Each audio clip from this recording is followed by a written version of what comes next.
ನಮಸ್ಕಾರ ವೀಕ್ಷಕರೇ, busy plus ಪಕ್ಕಾ ಸುದ್ದಿ ವಾಹಿನಿಯ ಸುದ್ದಿ ಬೆಳಕಿಂಡಿಗೆ ಸ್ವಾಗತ. ನಾನು ನಿಮ್ಮ ವಾಹಿನಿಯ ವರದಿಗಾರ ಸಂಗಮೇಶ್ ಕುಶಿಗಿ.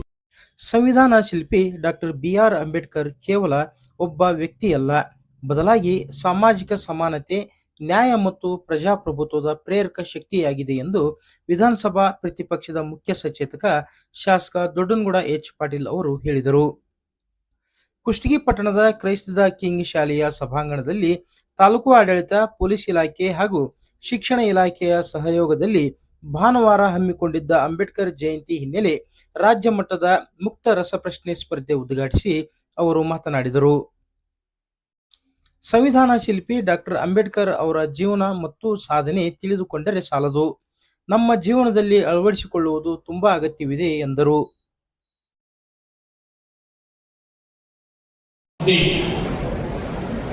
ಇದು ಎಲ್ಲ ಯಾವುದೇ ಬೆಳವಣಿಗೆ ಮಾಡಿಬಿಟ್ಟು ಇರ್ತಕ್ಕಂಥದ್ದು. ಇವು ವಿದ್ಯಾರ್ಥಿಗಳಂತಂದ್ರೆ ಮಂದಿ ಹುಡುಗರು ಬರಲಿ ಇವತ್ತು ನಾನು ಆ ಪರಿಸ್ಥಿತಿಗೆ ನಾವು ಮಹಾತ್ಮರ ಜಯಂತಿಯನ್ನು ಇರಿಸಿದ್ದೀವಿ. ನಾನು ಅಭಿನಂದನೆ ಸಲ್ಲಿಸ್ತೇನೆ ಹಿರೇಗೌಡರಿಗೆ. ಪ್ರಥಮ ಬಾರಿಗೆ ಕುಷ್ಟಗಿಯಲ್ಲಿ ಇಂಥ ಒಂದು ರಸಪ್ರಶ್ನೆ ಕಾರ್ಯಕ್ರಮ ಹಮ್ಮಿಕೊಳ್ಳೋದು ನೋಡಿ.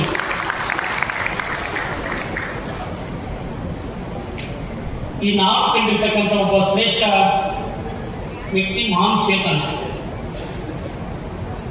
Doctor B R. ಅಂಬೇಡ್ಕರ್ ಅವರ ಬದುಕುಬರಹದ ಕುರಿತು ಅನೇಕ ವಿಚಾರಗಳನ್ನು ನಮ್ಮ ವಿದ್ಯಾರ್ಥಿಗಳಿಗೆ ಮತ್ತು ಬೇರೆ ಸುಮಾರು 1000 ಜನ ಎಷ್ಟು ಜನ ಇದರಲ್ಲಿ ನೋಂದಣಿ ಆಗಿದೆ ಅಂತಕ್ಕಂಥದ್ದು ಕೂಡ 1043 ಜನ ಒಂದೊಂದು ಮಾಡ್ತಿದ್ದಾರೆ. ಅದರ ವಿದ್ಯಾರ್ಥಿಗಳಿದ್ದಾರೆ ಮತ್ತು ನೌಕರದಾರಿದ್ದಾರೆ, ಬೇರೆ ಬೇರೆ ಡ್ರೈವರ್ ಕೂಡ ಇದ್ದಾರೆ ಅಂತಕ್ಕಂಥದ್ದಲ್ಲಿ ಬಹಳ ಸಂತೋಷ. ವಿದ್ಯಾರ್ಥಿಗಳಿಗೆ ಮುಂದಿನ ವಿದ್ಯಾಭ್ಯಾಸಕ್ಕೆ ಅಥವಾ ಕಾಂಪಿಟೇಷನ್ನ ಎಕ್ಸಿಟ್ಗೆ ಕೂಡ ಉಪಯೋಗ ಆಗ್ತಕ್ಕಂಥದ್ದು. Doctor B R. ಅಂಬೇಡ್ಕರ್ ಅವರ ಜಯಂತ್ಯೋತ್ಸವ ನಾವು ಎಲ್ಲರೂ ಕೂಡ ಕಂಡಾಗ ಕೇವಲ ಮೆರವಣಿಗೆ ಮಾತ್ರ ಸೀಮಿತ ಮಾಡ್ತಾ ಇದ್ದೀವಿ. ಇವತ್ತು ಅವರ ಬದುಕು ಬರೋದ್ರ ಕುರಿತು ಏನು ಚರ್ಚೆ ಆಗ್ತಿದೆ, ನಿಜವೂ ಕೂಡ ಬಹಳ ಸಂತೋಷ. Doctor B R. ಅಂಬೇಡ್ಕರ್ ಅವರು ಒಬ್ಬ ವ್ಯಕ್ತಿಯಾಗಿ ಅವರು ನೋಡ್ತಕ್ಕಂಥದ್ದಲ್ಲ, ಬರೀ ದೇಶನ ಈ ವಿಶ್ವದ ಒಂದು ಶಕ್ತಿಯಾಗಿ ನಾವು ನೋಡಬೇಕಾಗ್ತದೆ ಅಂತಕ್ಕಂಥದ್ದನ್ನು ನಾನು ಹೇಳೋದಕ್ಕೆ ಬಯಸ್ತೇನೆ. ಪೂಜೆ ನನ್ನ ತಂದೆಯವರು ಕೂಡ ಯಾವಾಗ ಹೇಳ್ತಾ ಇದ್ರು, ಅವರಿಬ್ಬರು ಭಾಳ ನೆನೆಸ್ತಾ ಇದ್ರು. ಅವರು ಕೂಡ ಒಂದು ಬಸವೇಶ್ವರ, ಒಂದು ಅಂಬೇಡ್ಕರ್ ಅವರು. ಅವರ ವಿಚಾರಧಾರೆಗಳು, ಬಹುಶಃ ವಿಚಾರಧಾರೆಗಳು ಅನುಭವಿಸಿರ್ತಕ್ಕಂಥ ನೋವುಗಳು, ಬಹುಶಃ ಆಗಿರ್ತಕ್ಕಂಥ ಅವಮಾನಗಳನ್ನು ಅವರ ಬರದಲ್ಲಿ ನಾವೆಲ್ಲರೂ ಕೂಡ ನೋಡ್ತೇವೆ. ಅವಮಾನವನ್ನು ಅಥವಾ ಅವ್ರಿಗೆ ಆಗಿರ್ತಕ್ಕಂಥ ನೋವುಗಳನ್ನು ಅವರು ಮರೀದೇನೆ ಮುನ್ನುಗ್ಗದೆ ಹೋಗಿದ್ರೆ ಬಹುಶಃ ಈ ದೇಶದ ಚರಿತ್ರೆ ಪುಟಗಳಲ್ಲಿ ಅವರ ಹೆಸರು ನಾವು ಕಾಣ್ತಾ ಇರಲಿಲ್ಲ. ಒಂದು. ಎರಡನೇದು, ನಾವು ಯಾರು ಕೂಡ ಸಮಾನತೆಯ ಬದುಕೋದಕ್ಕೆ ಅಥವಾ ನಾನು ಶಾಸಕರಾಗೋದಕ್ಕೆ ಅಥವಾ ವೇದಿಕೆಯಲ್ಲಿ ಕೊಡೋದಕ್ಕೆ ಅಥವಾ ಅಧಿಕಾರಿಗಳಾಗೋದಕ್ಕೆ ಈ ದೇಶದಲ್ಲಿ ಸಾಧ್ಯ ಇಲ್ಲ ಅಂತಕ್ಕಂಥದ್ದನ್ನು ಕೂಡ ನಾವು ಅರ್ಥ ಮಾಡ್ಕೊಳ್ಬೇಕು ಅಂತಕ್ಕಂಥದ್ದು. ನಿಜವೊಬ್ಬ ಮಹಾನ್ ಚೇತನದ ವಿಚಾರವಾಗಿ ಎಷ್ಟೋ ಬಗ್ಗೆ ಮಾತನಾಡಲು ಕೂಡ ಕಡಿಮೆ ಅಂತ ಒಂದು ಕೆಲಸವನ್ನು ಇಲ್ಲಿ ಮಾಡ್ತಕ್ಕಂಥ ನಿಜವೂ ಕೂಡ ಬಹಳ ಶ್ಲಾಘನೆ ಅಂತಕ್ಕಂಥ ಮಾತನ್ನು ಹೇಳ್ತೀನಿ. ಕೇವಲ ಪೊಲೀಸ್ ಇಲಾಖೆ ಅಂತ ಹೇಳಿ ನಮ್ಮೆಲ್ಲರಿಗೂ ಇರ್ತಕ್ಕಂಥದ್ದು ಕೆಲವೊಂದು ಕಡೆ ಭಯ. ಮಾಜಿ ಶಾಸಕ ಕೆ. ಶರಣಪ್ಪ ವಕೀಲರು ಮಾತನಾಡಿ, ಬುದ್ಧ, ಬಸವ ಹಾಗೂ ಅಂಬೇಡ್ಕರ್ ಅವರು ತಮ್ಮ ಕಾಲಘಟ್ಟದಲ್ಲಿ ನೀಡಿರುವ ಆಲೋಚನೆಗಳು ಮತ್ತು ಚಿಂತನೆಗಳು ಇಂದಿಗೂ ಸಮಾಜವನ್ನು ಜಾಗೃತಗೊಳಿಸುವ ಮತ್ತು ಸಮಾನತೆಯತ್ತ ಕೊಂಡೊಯ್ಯುವ ಪ್ರೇರಣೆಯಾಗಿವೆ.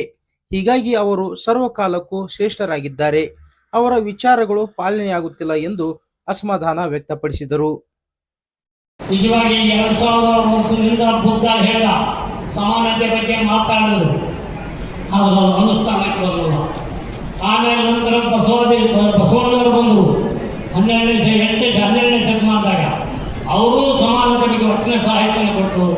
ಸಾಮಾಜಿಕವಾಗಿ, ಧಾರ್ಮಿಕವಾಗಿ, ಆರ್ಥಿಕವಾಗಿ ಎಲ್ಲ ರೀತಿಯಿಂದ ಒಂದು ವಚನ ಸಾಹಿತ್ಯವನ್ನು ಒಂದು ಲಕ್ಷಕ್ಕೆ ವಚನ ಸಾಹಿತ್ಯ ನಾವು ಕೊಟ್ಟರು.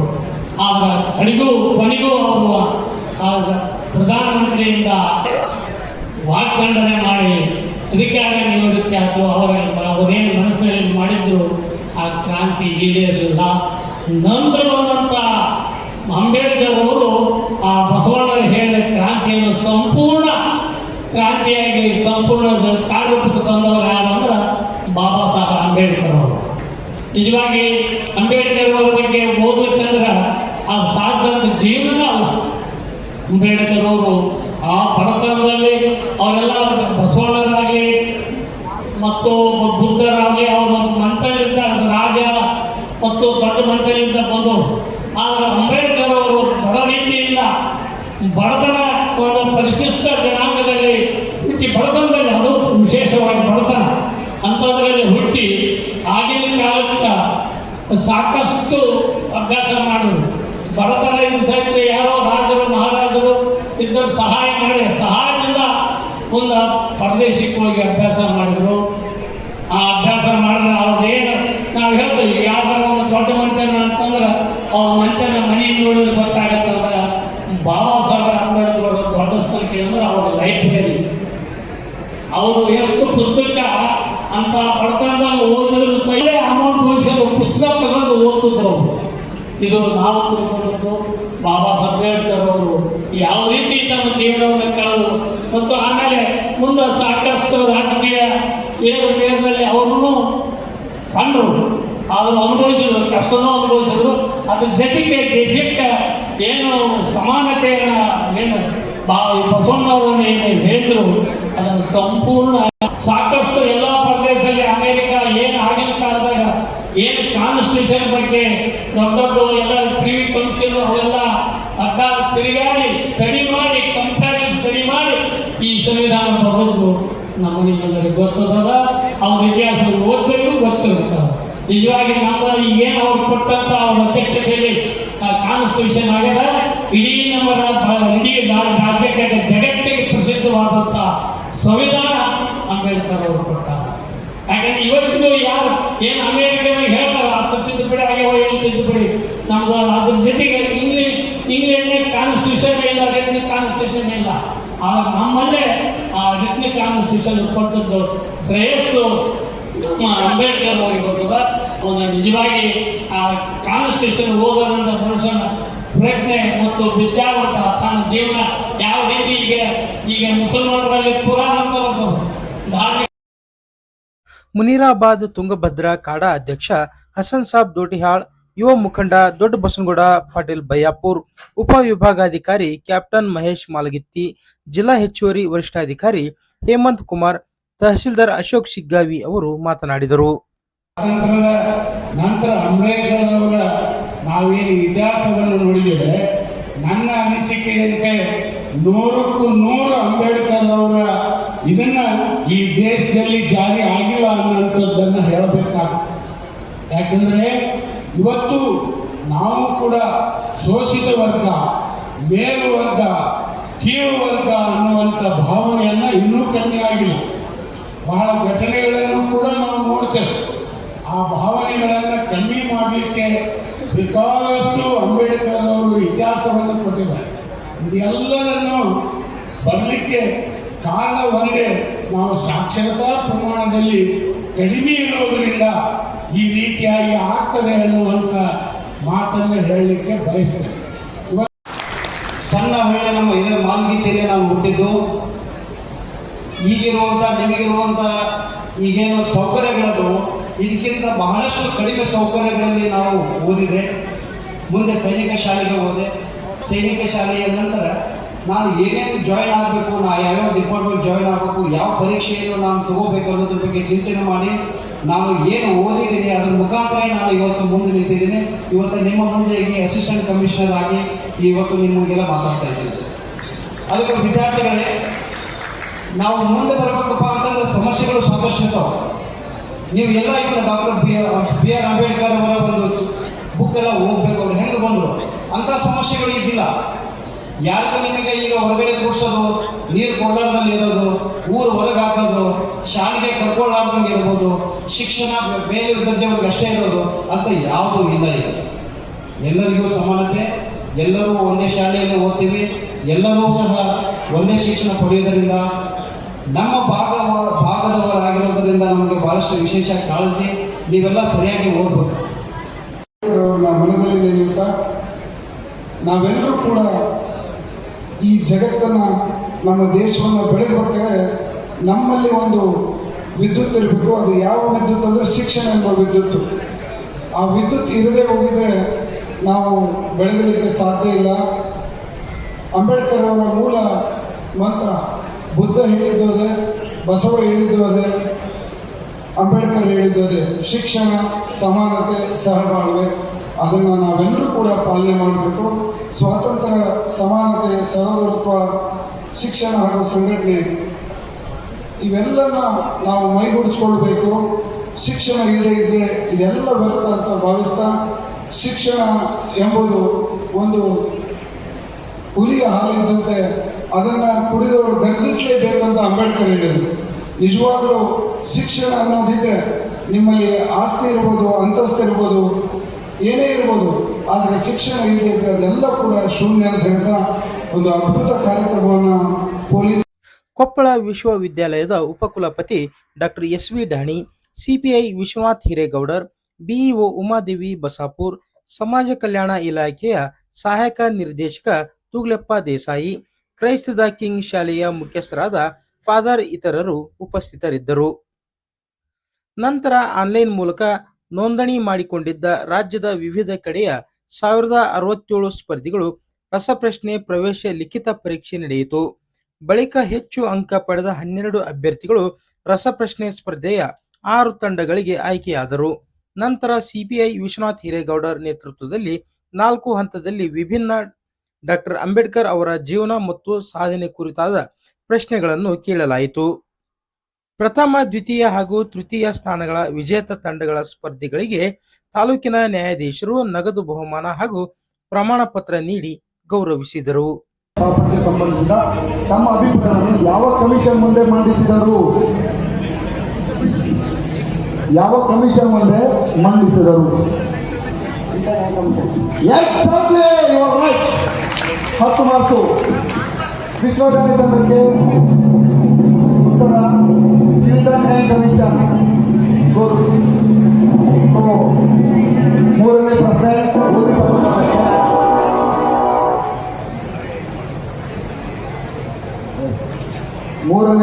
ಓದಿನ ಎಸ್ ಕಾಂಗ್ರೆಸ್ ನಾನು ಓದಿದ್ದು ನೇರವಾಗಿ. ಸರಿ.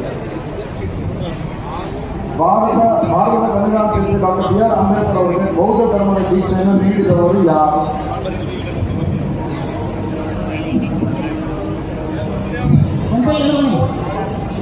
ಬಂತೆ ಚಂದ್ರಮಣಿ. Wrong answer. ನೆಕ್ಸ್ಟ್ ಪ್ರಶ್ನೆ ಭಾರತ ತಂಡಕ್ಕೆ ಹೋಗುತ್ತೆ. ಸಂವಿಧಾನ ಶಿಲ್ಪಿ ಡಾಕ್ಟರ್ ಬಿ.ಆರ್. ಅಂಬೇಡ್ಕರ್ಗೆ ಬೌದ್ಧ ಧರ್ಮದ ದೀಕ್ಷೆಯನ್ನು ನೀಡಿದವರು ಯಾರು? ಅದೇ ಬಂತೆ ಚಂದ್ರಮಣಿ.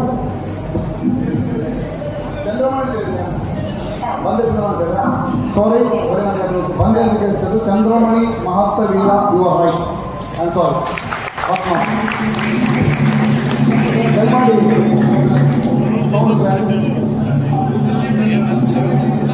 ಮ್ಯೂಸಿಕ್ ಪ್ರಾರಂಭಿಸಿ.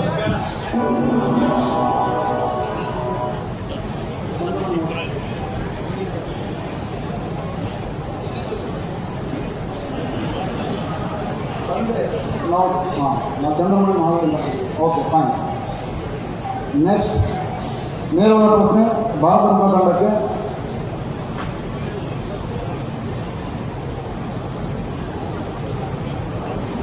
ಭಾರತ ಸಂವಿಧಾನದ ಯಾವ ಭಾಗದಲ್ಲಿ ಕೇಂದ್ರ ಲೋಕಸೇವಾ ಆಯೋಗ, ರಾಷ್ಟ್ರೀಯ ಆಯೋಗ ಮತ್ತು ಸಂಯುಕ್ತ ಲೋಕಸೇವಾ ಆಯೋಗ ರಚನೆ ಕಾಣಬಹುದು? ಯಾವ ಭಾಗ?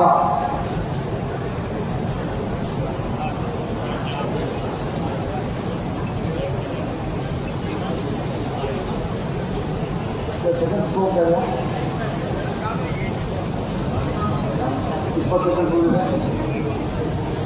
ಯಾವ ಭಾಗದಲ್ಲಿ?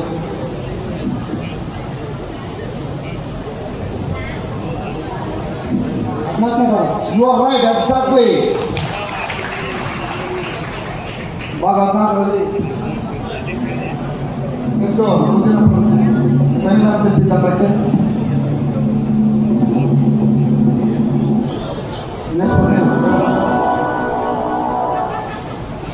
ನೆಕ್ಸ್ಟ್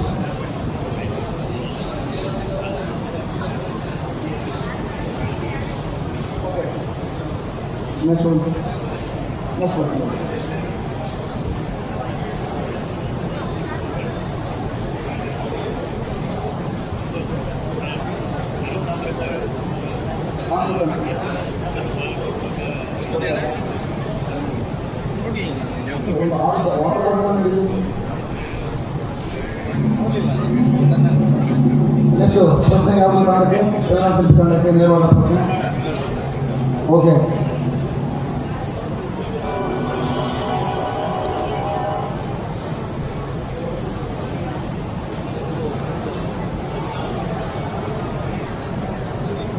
ಸಂವಿಧಾನ ಶಿಲ್ಪಿ ತಂಡ ready.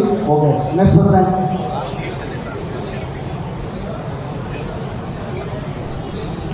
Doctor B R Ambedkar ಅವರನ್ನು 1940ರಲ್ಲಿ ಕಾರ್ಯಕಾರಿ ಸಮಿತಿಗೆ ಸದಸ್ಯರನ್ನಾಗಿ ಮಾಡಿದ ಅಂದಿನ ಬ್ರಿಟಿಷ್ ವೈಸ್ರಾಯ್ ಯಾರಾಗಿದ್ದರು? ಲಾರ್ಡ್ ಲಿವಿಂಗೋ. Exactly, you are right, fantastic.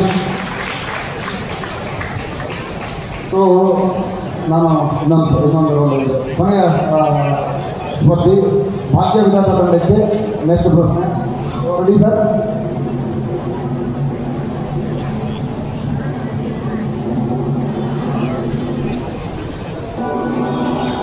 Next ಪ್ರಶ್ನೆ ಭಾಗ್ಯ ವಿಧಾತ ತಂಡ.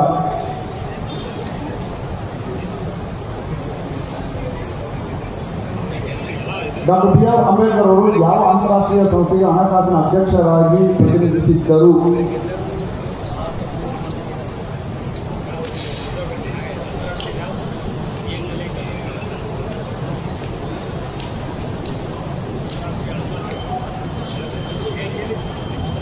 ಯಾವ ಅಂತಾರಾಷ್ಟ್ರೀಯ ಸಂಸ್ಥೆಗೆ ಹಣಕಾಸಿನ ಅಧ್ಯಕ್ಷರಾಗಿ ಪ್ರತಿನಿಧಿಸಿದ್ದರು?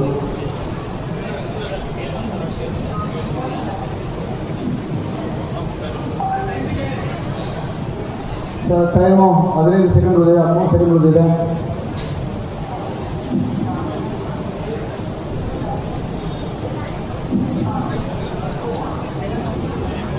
ಪಾಸ್.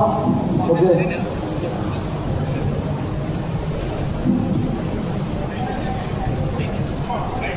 wrong.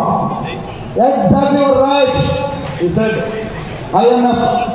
ನೋಡಿ, ತಂಡಕ್ಕೆ 5. ಓಕೆ, ಸೊ ಒಂದನೇ ಸುತ್ತಿನ 1ನೇ ರೌಂಡ್